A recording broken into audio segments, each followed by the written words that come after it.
Hello students, I hope all of you are in very good health.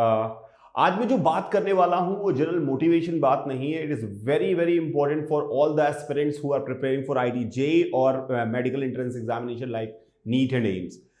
अगर मैंने जो अपने 14-15 ईयर्स के करियर में बात करूं तो मैंने physics as a physics teacher में पढ़ाने की कोशिश कर रहा हूं। तो मैंने जो नोटिस किया, जो बच्चे मेरे पास सवाल लेके आते हैं, जो बातें करते हैं, उनको हमेशा फिजिक्स जो है बहुत मुश्किल लगता है। जो मैंने देखा है मेजॉरिटी ऑफ द बच्चों, आई एम नॉट श्योर कि तुम्हें भी ऐसा ही होगा, हो सकता है किसी को ना भी हो, पर मेजॉरिटी ऑफ द बच्चों के साथ ये प्रॉब्लम होती है, specially for NEET students also.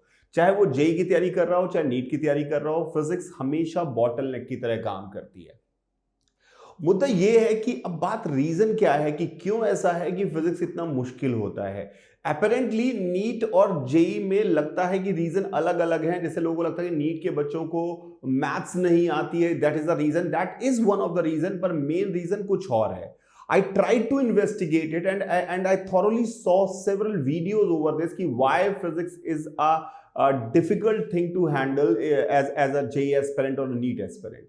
तो मैंने देखा लोग बोलते हैं अलग अलग तरह की बातें। कोई कहता है कि बच्चे कॉन्सेप्ट नहीं समझते हैं, कॉन्सेप्ट बहुत इंपॉर्टेंट है, वो सोचते हैं सवाल कर लें इससे काम चल जाए, कॉन्सेप्ट समझते नहीं है, और तरह तरह की बातें की। पर मैंने देखा कि यार nobody is actually talking being in a shoe of a student, everybody is talking his or her own mind। वो कह रहा है कि ऐसा हो रहा है, पर जब वो खुद जेई की तैयारी करते थे या अगर उन्होंने नीट की तैयारी की है तो वो समय क्या उनको उतना ही काम थे जितना अभी वो बात कर रहे हैं। तो ये बहुत ही मुश्किल बात है। ये मेरे को लगता है कि सच में ये प्रॉब्लम ऐसी है जिसका सॉल्यूशन बच्चों को चाहिए और वो ढूंढ रहे हैं यार।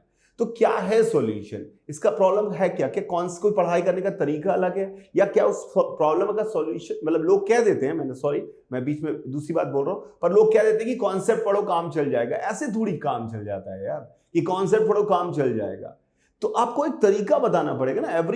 एवरीथिंग हैज टू अ वे ना, कि भैया ऐसे ऐसे करने से हो जाएगा। बच्चे इस सॉल्यूशन को ढूंढते हैं और हम जनरली टीचर्स हैं वो ऐसी बातें कर देते हैं कि एक वाइट लेवल बात कर देते हैं, एक ऊपर ऊपर की सरफेशियल बात कर देते हैं कि भैया ऐसे कर लो कि काम चल जाएगा। ऐसे नहीं होता, you have to tell the strategy. तो that is why I thought कि I should make a video on this, because it is very very important for all the aspirant जिनको फिजिक्स से डर लगता है। तो क्या तरीका है, पहले तो क्या प्रॉब्लम है और क्या तरीका है, what is the difference between a student जो जिसको फिजिक्स में डर नहीं लगता और अच्छा करता है, और what is the different otherwise जो जिसको खराब कर रहा है, जिसको डर लग रहा है फिजिक्स, उसमें डिफरेंस क्या है, और फिर उसको डिफरेंस को सही कैसे करें, उस प्रॉब्लम को सही कैसे करें। इन दो बातों में मैं बात करने वाला हूं। तो सबसे ज्यादा इंपॉर्टेंट जो पॉइंट है ना, जैसे कि बच्चे जो पूछते हैं कि सर थियरी समझ में आ जाती है पर सवाल नहीं लगते। द रीजन इज दैट कि सवाल क्यों नहीं लगते। क्लास में सवाल लग जाते हैं सर, पर घर पे नहीं लगते। घर पे थोड़े बहुत लग जाते हैं, टेस्ट में नहीं लगते। ये स्टैंडर्ड सवाल हैं जो आपको पता है, आपने भी पूछे होंगे लोगों से। तो अगर बात देखा जाए तो क्या रीजन क्या है उसका, देखिए सबसे इंपॉर्टेंट रीजन है कॉम्प्रहेंशन एबिलिटी। कॉम्प्रहेंशन एबिलिटी हमारी धीरे धीरे करके खत्म होती जा रही है एज अ स्टूडेंट। वो सबसे बड़ा प्रॉब्लम है क्योंकि फिजिक्स में इसकी बहुत ज्यादा रिक्वायरमेंट है। एक क्वेश्चन जो आप पढ़ रहे होते हैं, अगर आपने उस क्वेश्चन को ढंग से पढ़ के समझा है तो 80% क्वेश्चन वहीं सॉल्व हो जाता है। I'm telling you a funny incident what happened in year 2010। एक क्लास में था मैंने किसी पर्टिकुलर सिचुएशन में इलेक्ट्रोस्टैटिक्स पढ़ा रहा था, and I have told them कि इस पर्टिकुलर सिचुएशन में इलेक्ट्रिक फील्ड जो है वो कहीं पर भी जीरो नहीं होगी। This is what I have taught them, कहीं पर भी जीरो नहीं होगी। एक बच्चा गया, उसने कोई किताब उसने किसी को सजेस्ट की होगी, ग्रिफिथ थी, तो ग्रिफिथ को उसने उठाया और उसने पढ़ा और उसने पढ़ के बताया। अगले दिन मेरे पास आया कि सर आप कह रहे थे कि उस पर्टिकुलर सिचुएशन में इलेक्ट्रिक फील्ड कहीं भी जीरो नहीं होगी। मैंने कहा हाँ बिल्कुल सही, जीरो नहीं होगी। उसने कहा पर सर ग्रिफिथ में तो लिखा है जीरो होगी।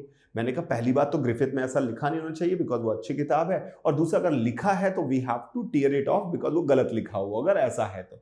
उसने कहा नहीं सर। मैंने कहा अच्छा चलो कोई बात नहीं, दिखाओ कहाँ लिखा हुआ है। जब उसने मुझे दिखाया तो वहां पे लिखा हुआ था electric field will be zero nowhere, and that guy was reading it as electric field will be zero now here। यानी उसमें लिखा था कहीं नहीं होगी, वो कह रहा आप कह रहे हो कहीं नहीं होगी, इसमें तो लिखा हुआ है अभी होगी और यहीं होगी। So what is the problem? The problem is you could not understand the language. आपको सवाल समझ में नहीं आता है। आपको सवाल समझ में नहीं आया तो आप जबरदस्ती कैसे सॉल्व करेंगे? And we just try to कि भैया ये work energy theorem, work energy chapter का सवाल है, मैकेनिकल एनर्जी कंजर्वेशन लगा दो, वर्क एनर्जी थ्योरम लगा दो, पता नहीं कुछ लगा दो. We are just trying to match the question with the profile, what we have concept we have read. We just trying to match it up.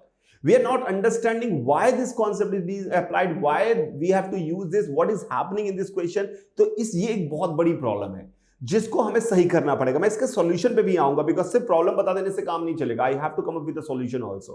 तो this is one of the major problem कि बच्चों में comprehension ability नहीं है. We have to work on that. I will tell you in later stage कि कैसे काम करना है. I am talking about the second possible reason of being failed in learning physics. That is the retention. Retention is also important thing. जो लोगों को लगता है कि हमें लगा कि हमने कॉन्सेप्ट पढ़ा, हमें लगा कि भैया मोमेंटम कंजर्व रहता है, पर उसके आसपास की बातें जो थी, सर ने कहा था कैसे सोचेंगे कि मोमेंटम कंजर्व रहेगा, सर ने कहा था इन प्रोफाइल में देखो ये मुझे पता चला कि यहां मोमेंटम कंजर्व रहेगा, वो हम भूल जाते हैं. व्हाट वी जस्ट रिमेंबर कि whenever there is axial force is zero, momentum is conserved. ये एक लाइन से काम थोड़ी चलेगा यार. इस लाइन को सही से यूज करने के लिए इसके आसपास बहुत सारी चीजें जो कि एग्जैक्ट लॉ नहीं है, एग्जैक्ट प्रिंसिपल नहीं है, पर उसके आसपास चीजें हमें पढ़नी पड़ेंगी.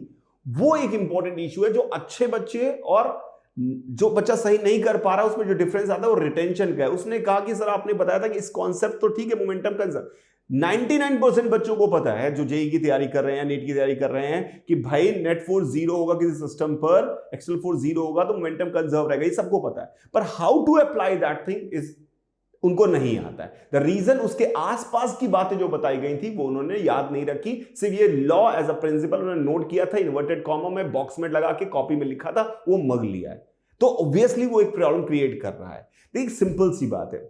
अगर मैं आपसे बोलूं कि साइकिल चलाने का तरीका क्या होता है, आपको इस पे बैठना है, हैंडल पकड़ना है, सामने देखना है, पैडल मारते रहना है, और जहां जहां मोड़ना हो अपना हैंडल घुमाना है. This is the way. आप समझ गए कि भैया ऐसे हो गया. लेकिन आप चला थोड़ी पाओगे इस बात से साइकिल पे.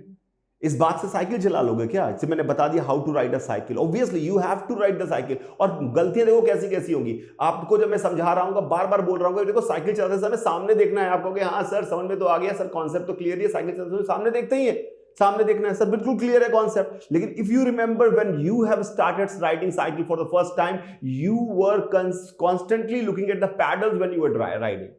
आप पैडल देखते थे, नीचे देख के साइकिल चलाते थे. रीजन इज दैट कि आपको पता ही नहीं था कि ये गलती हो सकती है जब मैं पढ़ा रहा था. लेकिन वो गलती कब पता चली? जब आपने प्रैक्टिस करने की कोशिश की. तो ये ऑब्वियसली ये सारी चीजें, रिटेंशन और ये जो लैंग्वेज समझना है वो बहुत इंपॉर्टेंट है.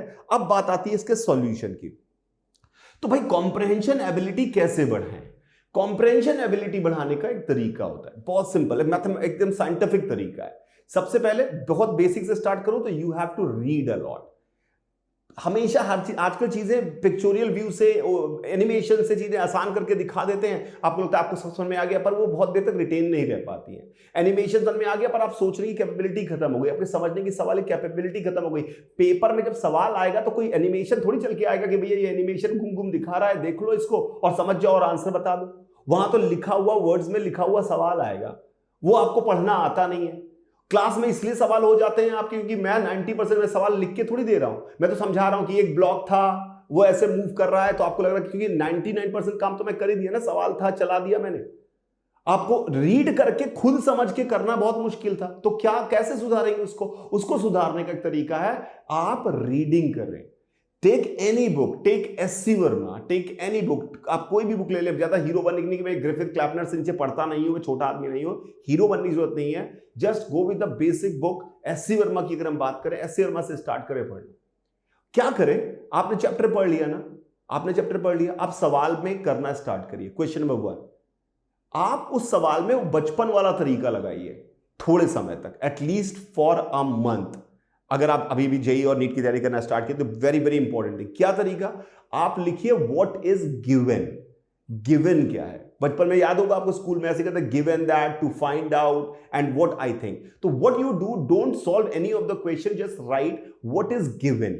Next thing, what is to find out. Next thing, what thought comes in your mind, कि क्या हुआ है सवाल में, व्याख्या करिए उसकी. भाड़ में गया solution, you just write it कि this is happening in this question, इससे ये निकलेगा, इससे ये निकलेगा, इससे निकल जाएगा और आंसर में पहुंच जाऊंगा। Don't try to reach at the answer, because ये जो प्रोसेस है, आपका माइंड अगर ये काम करने लगेगा तो ये कॉम्प्रेंशन एबिलिटी आप में डेवलप हो जाएगी। बिलीव मी, नया से नया सवाल आए, आपने कभी ना देखा हो तब भी आप उसे क्रैक कर सकते हैं। एंड बिलीव मी, जो लोग टीचर्स भी अपन बोलते हैं कि यार ऐसे कर लो, ये तो बहुत आसान सवाल है, अरे देखा दिखाया सवाल है। नया सवाल अगर आता है तो टीचर्स को भी सोचना पड़ता है, और वही टीचर अच्छे से कर पाता है जो सवाल को पढ़ के समझने की कोशिश करता है। नहीं तो वो कहता है मैं बाद में बताऊंगा और उसका सॉल्यूशन देखने की कोशिश कर रहा है, कुछ भी कर रहा है, I don't care about that. The point is कि कॉम्प्रेंशन एबिलिटी बढ़ानी पड़ेगी हमें। कॉम्प्रेंशन एबिलिटी बढ़ाने का यही तरीका है कि आप पढ़िए, खूब सारा पढ़िए। उसके अलावा नोट्स, मतलब इंग्लिश पढ़ना आना चाहिए, जो भी लैंग्वेज आप चूज कर रहे हैं, इंग्लिश या हिंदी, पढ़ना आना चाहिए। क्वेश्चन पढ़ के उसका रीजन आउट करना चाहिए, find out what is given and what is your thought process. ये आपको करने की कोशिश करिए। 2 हफ्ते के अंदर या मैक्सिमम 1 महीने के अंदर अगर आपने कॉन्स्टेंटली इस काम को किया तो you will see the improvement. आप पेपर के सवाल, एग्जामिनेशन के सवाल भी अच्छा करने लगेंगे। ठीक है। दूसरा था रिटेंशन। रिटेंशन देखिए सिंपल सी बात है, साइंटिफिकली प्रूवन है कि अगर आप एक लेक्चर में क्लास में बैठे हुए हैं और आप सुन रहे हैं, 1.5 घंटे की क्लास है, चल रही है, और आप उस लेक्चर को सुन रहे हैं, तो 1.5 घंटे में जितनी बातें बोली गई उसका आपने सिर्फ और सिर्फ, एवरेज की बात करूं तो 50 से 55% आपने एक्वायर किया। घर गए 2-3 घंटे बाद वो 35% हो गया, एक दिन और छोड़ दिया तो वो 10% पे आ गया, और 5 दिन छोड़ दिया, खत्म। तो कैसे करेंगे? तो what you have to do, whenever you read anything, just try to make some important points of that thing. Don't write the definition, don't write everything. Whatever is being taught class में जो बताई गई है, जब आप notes बना रहे हो या जब भी कहां भी पढ़ रहे हो, उस नोट्स में वो मत लिखिए कॉन्सेप्ट क्या है, बिकॉज न्यूटन्स लॉ क्या होता है वो हर जगह लिखा हुआ है। आपने, सर ने जो सवाल करते समय सोचा कैसे, उस चीज को लिखने की कोशिश करिए, और धीरे धीरे अपने चैप्टर के शॉर्ट नोट्स बनाइए इस तरह से कि 2-3 लाइनें पॉइंट आउट करते जाइए। इसमें कोई फॉर्मूला लिखने की जरूरत नहीं है, फॉर्मूला ऑलरेडी गिवन है यार। फॉर्मूला 50 जगह हैंडआउट्स मिल जाते हैं, 50 तरह के, और अगर बुक्स में लिखे हैं, शीट्स में लिखे हैं, आपके जहां भी पढ़ रहे हैं वो मिल जाते हैं फॉर्मूला। फॉर्मूला इंपॉर्टेंट नहीं है, how this guy is thinking, how he is applying the science, how he comes to know कि भैया इस सवाल में ऐसे सोचना था, इसने क्या सोचा। इस तरह से सोचने की कोशिश करिए और उन पॉइंट्स को लिखते रहिए, और वो रोज पढ़िए कि यार ऐसा हो रहा है। बिलीव मी, अगर एक पूरा चैप्टर कंप्लीट हो गया, रोटेशनल डायनामिक्स जैसा बड़ा चैप्टर भी कंप्लीट हो गया, you are not going to fill more than 2 pages in writing these things, but these 2 pages will be more than enough to get the retention of the chapter. And if you see it for 15 days regularly after completion of the particular chapter, it will stay in your mind forever. Concepts अलग चीज है, फॉर्मूले अलग चीज है। Generally क्या होता है, शॉर्ट नोट्स बनाने की कोशिश करते हैं अपन, फॉर्मूले लिखते हैं कि इसका फॉर्मूला ये है, उसका फॉर्मूला ये है, इसका फॉर्मूला ये। फॉर्मूले लिखने से कुछ नहीं होगा। Just try to understand the concept. ये देखिए, इसमें ऑब्वियसली ये बहुत प्लेन सा वीडियो हमने इसलिए बनाया, द रीजन इज दैट कि you have to listen me carefully, and it is a very very serious talk, because I really want to help those students who are suffering with the fear of physics, और उनको कर सकते हैं। जो सिर्फ बातें कर रहे हैं, एक और टाइप ऑफ स्टूडेंट से बातें करता है कि सर मुझे सुधारना है, मुझे ऑल इंडिया रैंक 1 चाहिए, मुझे ये चाहिए, मुझे वो चाहिए, मैं क्या करूं। बातें मत करो बे, काम करो। बातें करने वालों का कुछ नहीं होने वाला। आप कहो कि मैं भी तो बातें कर रहा हूं, बिकॉज ये तो मेरा धंधा है भाई, मेरे को तो बातें करनी पड़ेगी। लेकिन आपका काम क्या है, when I do my own work, मैं जब कुछ काम कर रहा होता हूं, वहां पर कोई सवाल सॉल्व कर रहा हूं, तो मैं उसमें बातें नहीं कर रहा हूं कि ऐसे ऐसे क्या होगा सर। ना किसी को इंप्रेस करना है, ना किसी को दिखाना है, just you have to improvise yourself. And 2 चीजें सही करनी है, वो मैंने आपको बता दी, retention and comprehension ability. And I have told you the way also, please follow it, and at least for a month, and follow it religiously. I mean, don't ask why, जो don't argue, argument ज्यादा मत करें, इसको follow करें। और अगर इसको फायदा ना मिले तो you just start abusing me, भैया तुम्हारी वजह से मुझे इसको फायदा नहीं मिल रहा, ये 2 चीजें मैंने करके देख ली, करके देखें। आई होप मेरी बात समझ में आ गई। Thank you for listening.